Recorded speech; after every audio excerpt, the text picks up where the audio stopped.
We're fortunate to be able to be here and to sign some legislation, and I think it's going to serve this area quite well. And I'm here with somebody that you've seen in these parts in the last couple months, our Division of Emergency Management Director, Kevin Guthrie.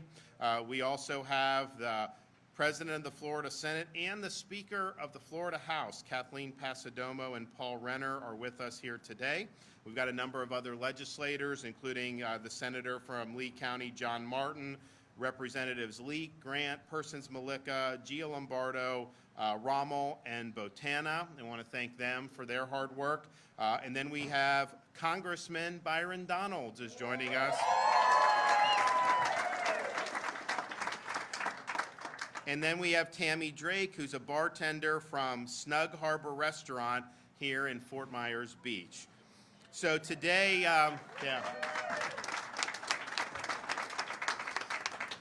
So today they released the economic data for each state. Our unemployment rate dropped yet again, so we're now down to 2.6%, which is far outpacing the nation. And being 1.1% lower than the nation as a whole just continues what we've been able to do over the last few years. It's the 24th month in a row that we've had lower unemployment than the nation as a whole. We have now added private sector jobs for 31 consecutive months. In November alone, we added another 27,000 private sector jobs. And so if you think about jobs are being added, unemployment is declining even when we had a near Category 5 hurricane just a couple months ago. So it shows you that we have a lot of resilience in this economy, and we're doing a lot of things right in the state of Florida. So we did a special session, the legislature did this week. Yesterday, I signed legislation. One of the things I said during the campaign I would do is do whatever we could to provide relief from this inflation that we've seen really as a result of federal government, taxing and spending, borrowing, all the stuff they've done over the last many years. And even though we're getting all these things right in Florida, you know, we're part of this national economy, and we want to be able to do things to help people out with that regard. One of the things we said we were going to do is toll relief for our commuters. So we said that for commuters who, you know, get enough pings for a month to show that you're a commuter, you're going to get a 50% reduction in your tolls. So they will literally rebate your tolls every month. And so if you look at a place like Southwest Florida, these bridges here, they double the toll going one way, but that's going to count. So you're going to go, that'll count as 2 every time you go through.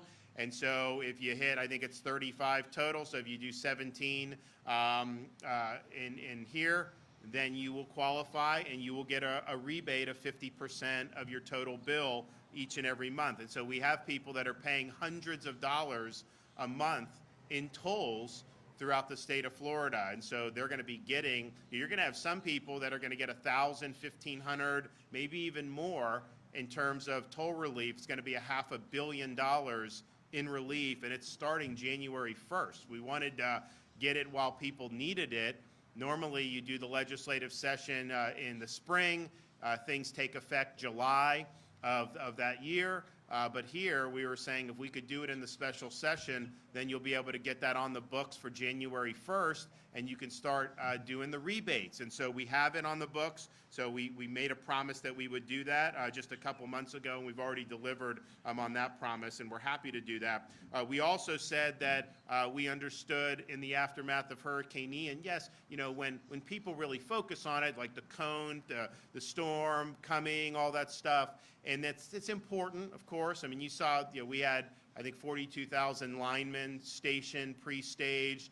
Florida Division of Emergency Management had supplies pre-staged. We had Coast Guard. We had National Guard, local law enforcement, Fish and Wildlife, the whole shebang. When the storm hit, they effectuated thousands of rescues, particularly on the barrier islands, had the fastest power restoration in the aftermath of a major hurricane on record. And when we had locally in Lee County, where the cooperative was shorthanded, we rerouted utility workers from FP&L, Duke, to Lee County, and they ended up getting those on much quicker than they thought because you had more manpower, and it was very important.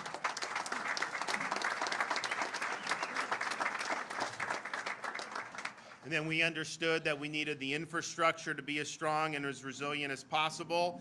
And we also understood we had communities that relied on things like these bridges. And so we work with Florida Department of Transportation. You know, these are not our roads or bridges from the state, but we went in to help. We got the bridge in Pine Island in 3 days, and then we did the Sanibel from the time they started until they opened it to the public. Took about 2 weeks, and it was basically the third week to the day of the storm, wiping out those 3 sections. And so that was really, really important.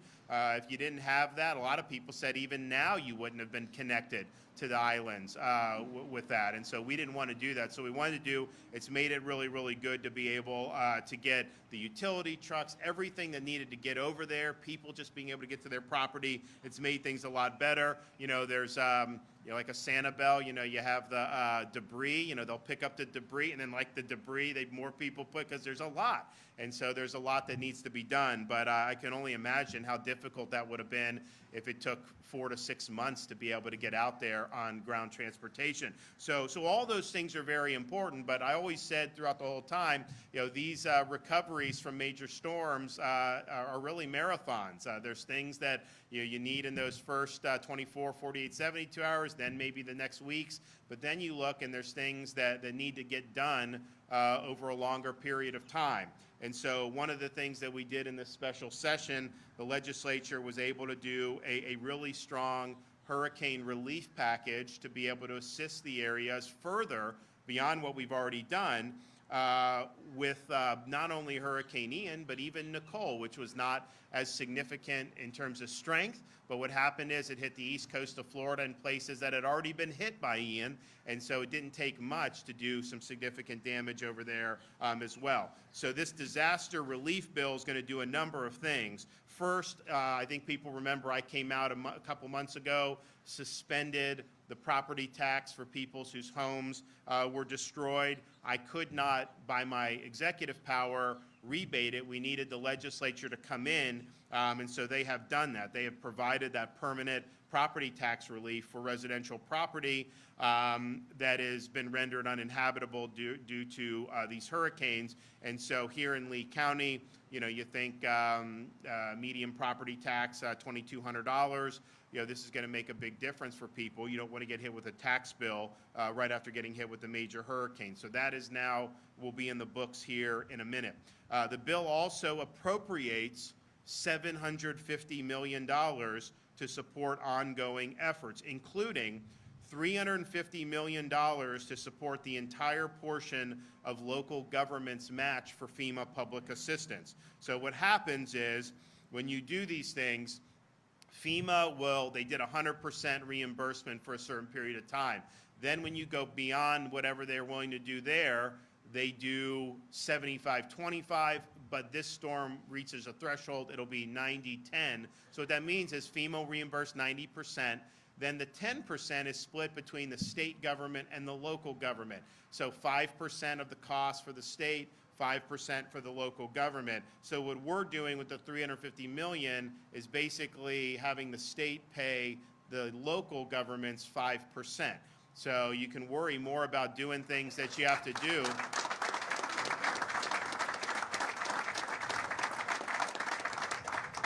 So this will free up local funds to undertake additional recovery and mitigation efforts. And if you look at the $350 million in matching, that basically equates to about $7 billion in total reconstruction and recovery projects that'll be undertaken by local governments. And so that's a huge, huge thing. It's going to make a big difference. And you know, thing is like we have a record surplus.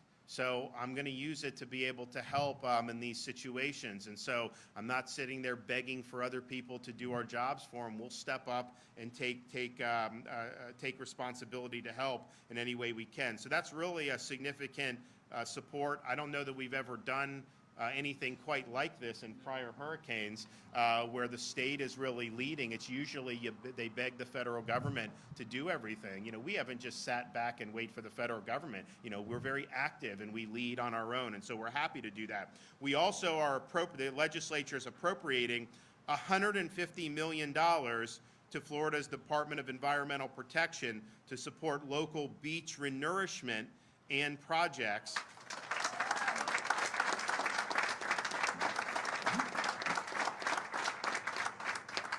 and to support a new hurricane restoration reimbursement grant program, which will assist homeowners with coastal hardening and fortification to protect their property against coastal erosion from both hurricanes. You know, Nicole on the East Coast, places like Daytona Beach Shores and Volusia County got hit by Ian. A lot of the dunes kind of got swept away. Then they get hit by Nicole, and just massive erosions. And so this will allow, you know, seawall, temporary stuff, and then obviously you do the beach renourishment. So it's really, really important because they've lost properties because the coast eroded so much. And so you want to fortify that and then be able to protect the property. So that's going to be a really, really big deal. And I think it'll make difference in those coastal communities. The bill also authorizes the Department of Environmental Protection to waive local match requirements for beaches in these impacted areas. So normally the local has to pony up a certain amount. Here we're going to be able to just do it if it's appropriate. There's also another $100 million appropriated to DEP to repair and reconstruct community stormwater and wastewater infrastructure that was damaged by both Hurricanes Ian and Hurricane Nicole. And I've directed DEP to ensure these funds get out the door very quickly with minimal bureaucracy.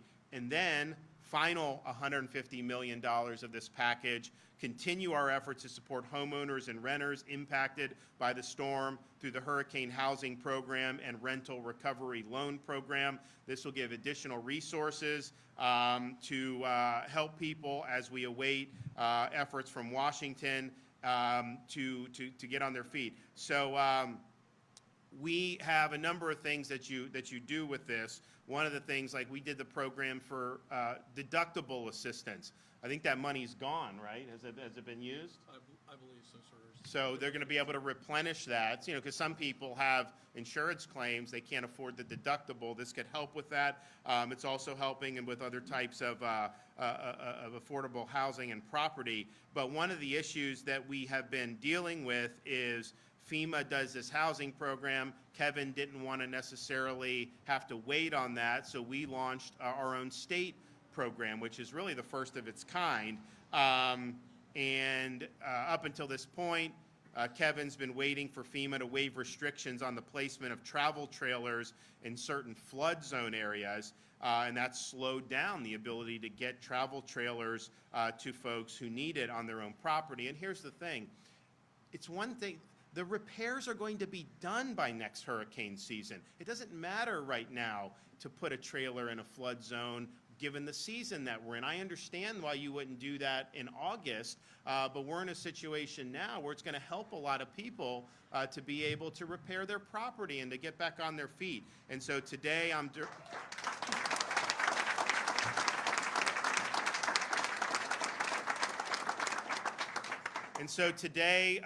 I'm directing Kevin Guthrie not to wait on FEMA and to start placing those trailers on properties immediately.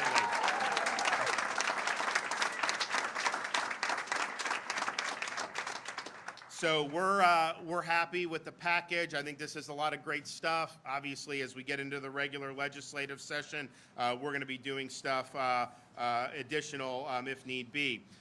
Also took action to stabilize Florida's long, turbulent property insurance market. And part of the problems that we've had in the state of Florida is we have 8% of property insurance claims, but we account for 80% of litigation costs in property insurance. Well, you can think about how that affects you. Are they just going to eat those litigation costs? Of course not. They're going to pass it along in the form of higher premiums. And so this bill reins in the incentive to litigate. You'll have situations where a homeowner will get $20,000 and the lawyer gets $400,000. There's one case where it was $50,000 claim, $1 million for the attorney. Well, there's reason why people have left the state. These companies have left the state. So what we need to do is we need to look to see what other states are doing. We're one of the few states that allowed this to happen in the entire country. So now we're more in line with what the rest of the country's doing. And we have to create an environment where people want to come in and compete for your business. That's the only way you're going to ever have a stable situation. And so I think this if you look at so much of the expenses going to litigation, this is going to make a huge, huge difference to be able to stop a lot of the frivolous litigation, a lot of the scams that happen, and we've had a lot of that in the state for decades. So this is really, really important. I think that we're more a better market for people to look at to come in and offer today as a result of this than we were previously. The bill also enhances our Office of Insurance Regulations' ability to complete market conduct reviews of property insurers following a hurricane to hold insurance companies accountable for abuse of the property appraisal process. It also clamps down on timelines for insurers to get payments out the door and back into the hands of policyholders as they rebuild their lives. Finally, it builds on our May reforms with additional funding to provide temporary reinsurance support to help stabilize the market. And this is something that is a global market. It's been not going in a good direction. What we did in May, I think, prevented a major meltdown. This will, I think, add some more stability, but combined with some of the litigation reforms, probably going to have more access to reinsurance today than we would have 7 or 8 months ago. And again, that's just a company needs that to be able to offer policies. If they can't get it, then they go under or they leave the state. And so I think that this was really, really important to be able to do it. But you got to have a solvent private market. You can't dump everybody on Citizens property insurance. It's not solvent. If you have a major event, they can assess everybody something. Auto insurance policies, renter insurance policies, you may not have had anything to do with the hurricane, and you get an assessment. So it would be a massive financial liability, and so that's why you got to get a market that's actuarially sound. So I think what they were able to do is big.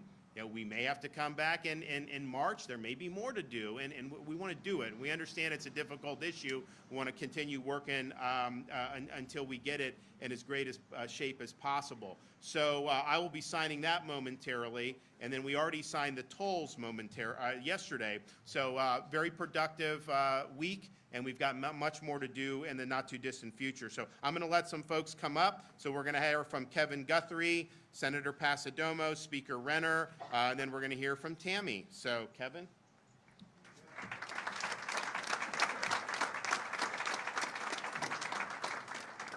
Governor, again, thank you very much for the opportunity to serve you and the citizens of Florida, and I just want to thank you for your leadership. I want to thank the Speaker and the President for their leadership as well on these very important issues that have taken place during special session. You know, once again, the state of Florida is just going to get it done. I mean, that's plain and simple. We're just going to get it done.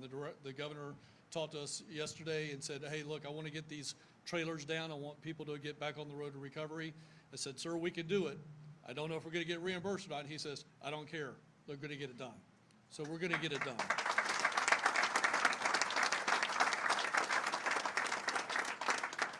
In the aftermath of this year's hurricane season, we saw many individuals displaced from their homes due to the damages brought on by the storms. This is why we're spearheading Florida's first ever state-led program.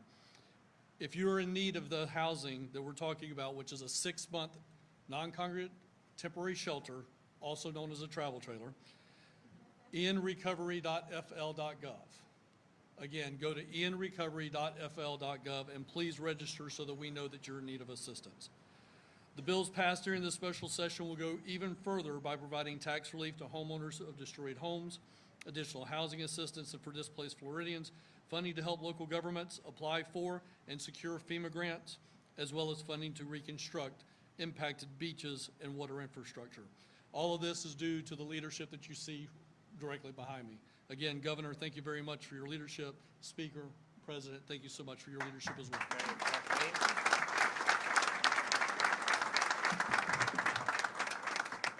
Good morning. The governor took all of my remarks, so I'm going to be really brief. And actually, I think you really only wanted to hear from him anyway. But since he gave me a ride here and I get to go home after this, I'll say a few words. You know, when the governor and I walked through these communities, was it 2 months ago, after the storm? You know what the devastation was like, and you have come so far. He made a promise that he would be here every step of the way, and he has made good on that promise.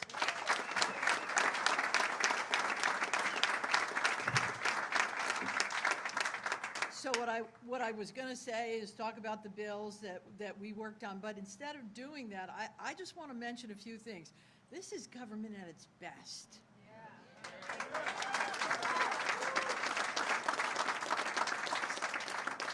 So for the past 2 months, on a daily basis, almost on an hourly basis, my staff worked with the speaker's staff, worked with the governor's staff in concert, seamlessly, to put together something that we knew would help you and all of our fellow citizens. And I am just so proud to stand here with these two gentlemen and my colleagues in the legislature, because, as I said, this is government at its best, and I guarantee you we will do this for the next 2 years. Thank you all very much.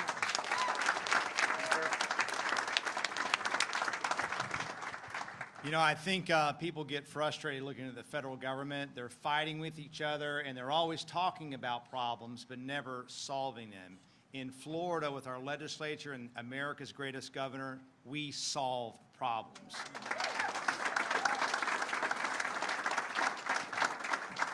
We're a part-time legislature, and literally we just got our committees put together after the election within days before coming in immediately to say we're going to solve these issues and provide immediate relief to people who are struggling after this hurricane. And we made it very clear that while the Weather Channel's gone and some of the national media, the cameras have gone, we will never forget this community. We are with you every step of the way, and we've made a huge down payment to make sure we're taking care of this area. And I want to echo what President Pasadomo said, is the relationship here could not be better between the House and the Senate and the governor. There's no petty personalities. There's all that we ask is what can we do to solve problems? And I think the governor's pointed out too recent examples. You know, when the bureaucrats come and say it's going to take 6 months to build this bridge, he says not acceptable, 3 days.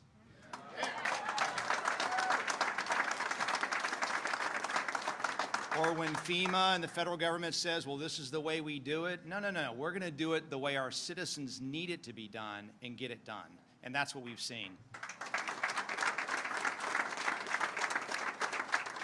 In closing, I want to give a shout out to two of my colleagues who are here today, Chair Tom Leake and Chair Bob Rommel, who's just down the road in Naples, who shepherded through the property insurance bill. And they did a fantastic job, again, just days after we kind of came together, making major reforms that over time will heal this property insurance market. And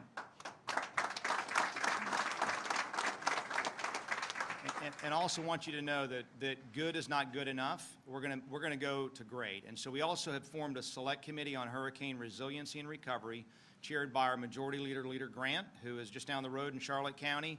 And so we're going to look at all the things we did well, but also what can we do better in the next storm, and also long-term mitigation strategies. I know one of your commissioners is here working on the very same thing. We had some great meetings up in Tallahassee this last week, and we're going to get it done, and we're going to make sure that this community is taken care of throughout the rebuilding period. So it's a pleasure to be with you. Thank you, and God bless you guys.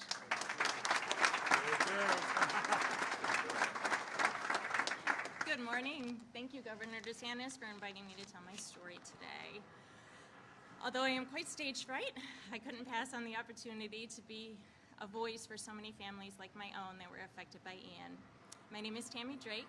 My family and I have lived and worked on Fort Myers Beach for 26 years, and I have raised my 2 daughters on this beautiful island. I, like numerous others, lost my home, vehicle, and everything else I owned in Hurricane Ian. My oldest daughter was fortunate enough to be traveling at the time. My youngest daughter and I left the island after the storm with just our dogs and a couple of outfits left to our names. She has since gone to stay in Seattle with her father, where she can receive the structure and stability that she needs to strive. I have been blessed with the best support system that has taken me in and loaned me their vehicle to use while I figure out my next steps. I am fortunate to be back to work at Wahoo Willie's, which has become a sanctuary and a happy place for so many of us. Being able to see everyone's smiling faces at work is something I look forward to every day. I couldn't be more proud of the way our community has pulled together and helped each other through this devastation. I feel honored to live among such incredible people. FEMA, Red Cross, and many others have been a godsend to us, but as they start to move on, I was concerned that we would be forgotten when we still need so much help to get back on our feet. Thank you to Governor DeSantis and the legislature for this disaster relief bill. It will take a huge weight off of our shoulders financially and also helps us to know that we aren't alone in this. Fort Myers Beach strong. Thank you. All right. Here we go.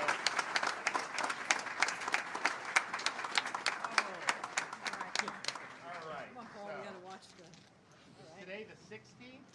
Yes. December 16th? All right, so.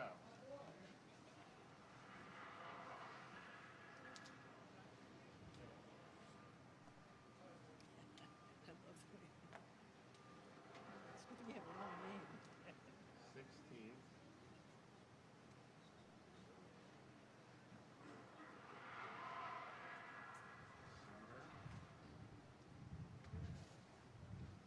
This will be the last, these are the last legislative acts of the calendar year, I guess, right?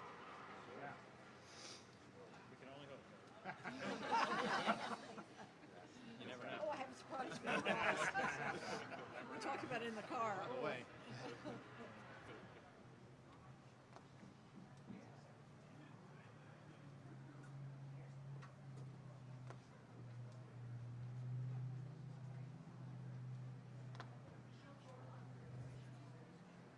All right, so, who wants a pen? Rommel wants one. Anything else? Thank I would you. give mine to, yeah, I always give mine to. Anybody else? I like to give them to our, Huh? Okay. Anybody give else? them to our, Anyone else? Fort Myers Beach, Mayor Fort Myers Where? Beach. Dan Alexander. Here. Where?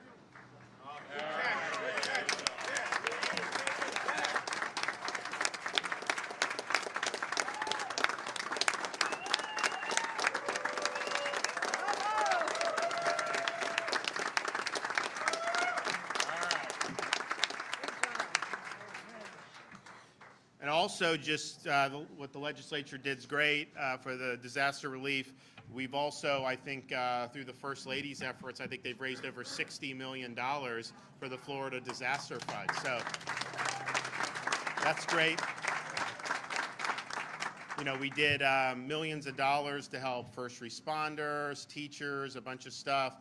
Now there's been massive amounts of money to help these organizations that'll assist with repairing property and homes and all those things. And we've done stuff on the state to get the supplies in quick. But then these groups are going to be out doing stuff, and it's a lot of money to have obligated, you know, so quickly. But more has come in, and so there'll be more to do. So we look forward to being able to help some folks with that. But I think what's already been done is really unprecedented in terms of Florida history to have that type of support so quickly. So everyone that was involved in that, we thank you a lot. All right, you guys have questions? Yes, sir. So a lot of the critics want to talk about how the property insurance bill isn't going to do enough, but I kind of want to hear your perspective of why it's important to balance conservative governance while also trying to help the market. Well, look, I mean, this is an issue that has been roiling the state for decades. I think you had a situation where the hope was when the big insurers kind of left, was that 15 years ago, 10 years ago, these smaller companies, you know, the hope was that they would do well.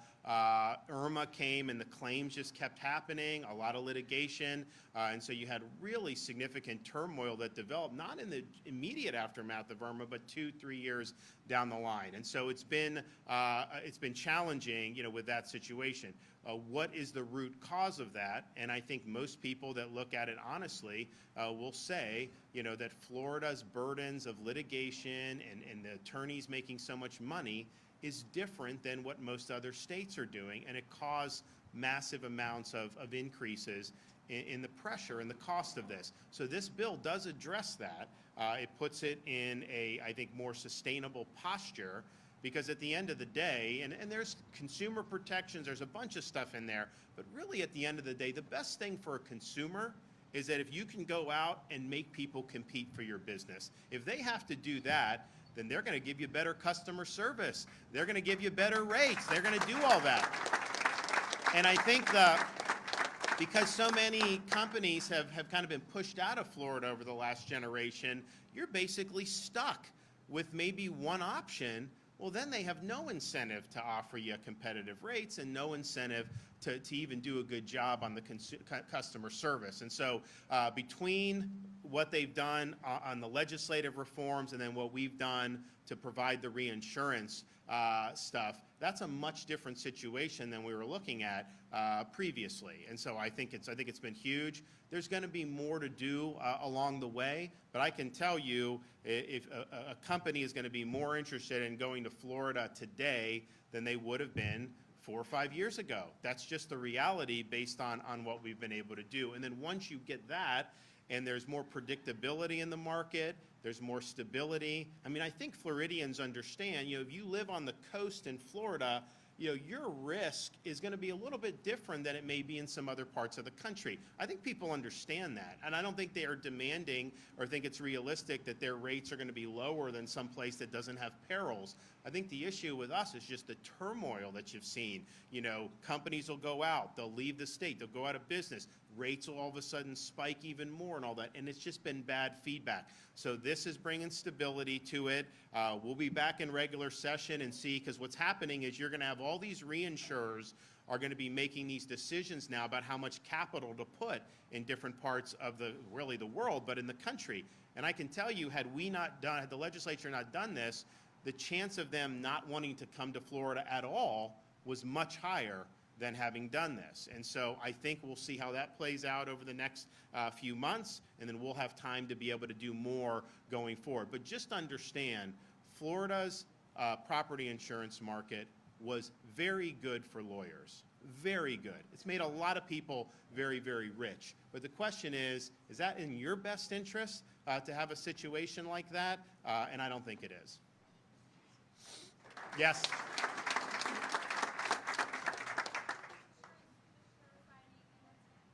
So the insurance commissioner who's been there a long time is moving on. So that position is open, and that's being advertised. And so I would tell talented people that want to get in and be challenged that this would be a great opportunity for you. I mean, because this is obviously a very critical issue for the state. There's more attention from the legislature than probably any time in the last 10, 15 years on this.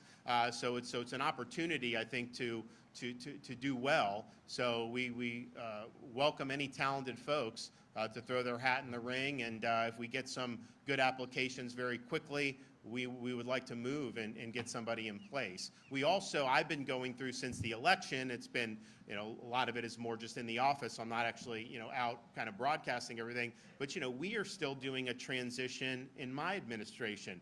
Yeah, it's the same, we got reelected, so we continue on. It's different than 4 years ago. We were coming in fresh, but you still got to look at every agency.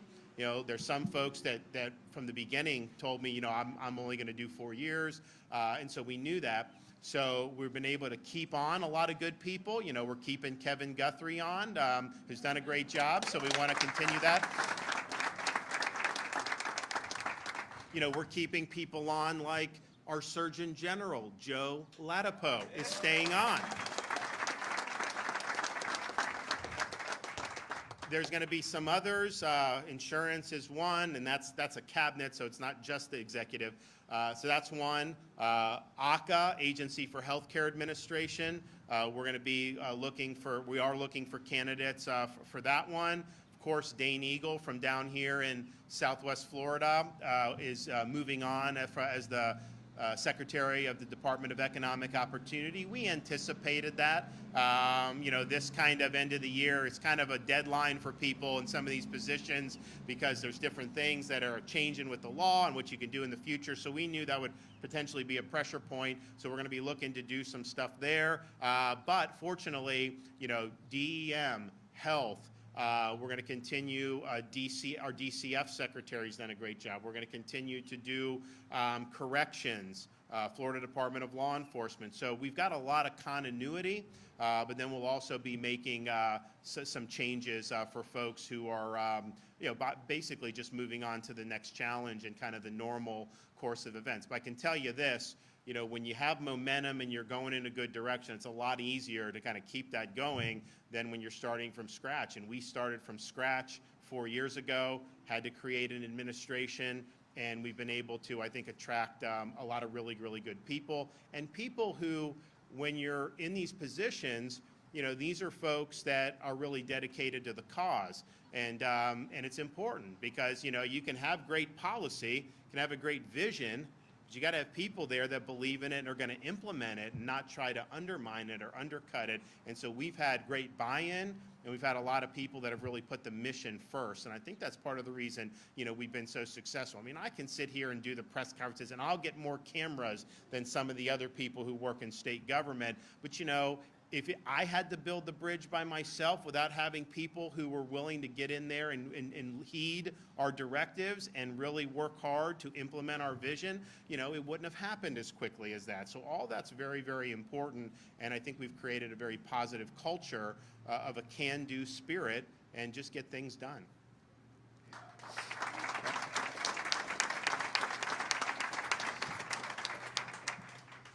In case the people in this room didn't see your guys' press conference yesterday, I think they all want to hear your guys' thoughts, Speaker Renner, about constitutional parity in the future of that potential law. So I've never been asked that before. So basically, this was something that I've always supported. The last 2 years, it was not necessarily a priority for the legislative leadership, but we've been talking about it, and he's pledged publicly that's moving forward, and it'll be something that will be done in the regular session. And that puts us in line now with the majority of states who have done that, and even states like Vermont and New Hampshire have been able to do that. So we'll get that done.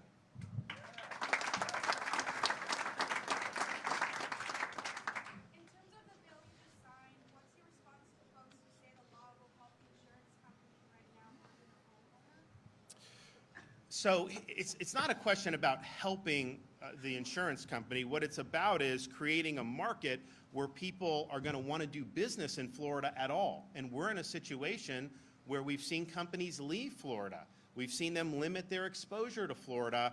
So it's not about, hey, we want to help this company, that company. It's we want to have a market that people think is viable and that believe it's worth coming in and offering our citizens policies. And so we're now more attractive for people being able to offer policies. And so the question is, how does that help the consumer? Well, if we do get more people to come and offer policies, you are finally going to have potentially choices. And that will allow you, I think, to make the best decisions for you. Right now, you pretty much, maybe have one or two. Some people just get dumped on citizens. That ultimately is not good for the consumer. And I can tell you, it will be terrible for the consumer if you don't start getting more people into private policies and there's a major event. See, this area, Southwest Florida, is not as heavy with citizens as some other parts of the state. But if you had a major event and citizens went belly up, you could end up seeing assessments and a lot, and it would be really, really problematic. And so let's be a place that people want to do business. We want people to be able to offer policies here. We want a very transparent system. We've imposed obligations on the insurers in this bill, transparency obligations, quicker response time to acknowledge claims, things that I do think are very meaningful for consumers. But we've also said we're going to have a coherent market. We're not going to get ground into frivolous litigation. We want people to have claims, to be able to present those, get them processed, and get them paid, and that's how we're focusing on that. And so I think most people who look at that are going to say Florida's moved in the right direction, and I hope that we'll see more companies want to come in here and do business. So, okay, thanks everybody. God bless. Where am I going? Which way? Thanks, guys. Hey, how you doing? Good to see you. Hey, thanks so much. Yeah. Merry Christmas. We'll see you guys. Hey, guys. Yeah, good to see you. I didn't recognize you earlier. Sorry.